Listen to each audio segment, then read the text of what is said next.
นอนน้ำเมียผัดว่าเบื่อโอ้อีเก่าตัวอีเถ่าตัวเพิ่นว่านอนน้ำผัว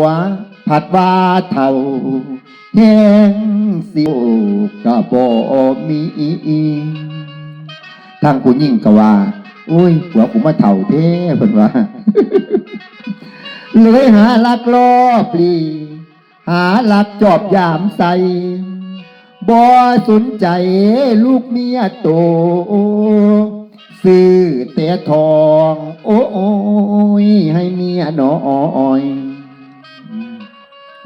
เมียผู้คอยอยู่ต่างบ้านบ่หัวซาเอาใจใส่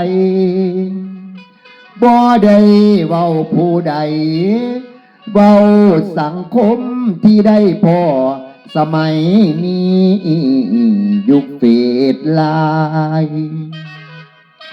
บ่มีอายบ่มียานไปน้ำกันกระดาษเดินเบื่อแล้วกะโง่คืออื่นกลับมาหาอีเท่าจากสิเว้าว่าจังใดธรรมสอนก็บ่ได้ราคาใหญ่มันพาโลบักหัวโปอีข้างดำอยากนำกันโอ้ยมันเลย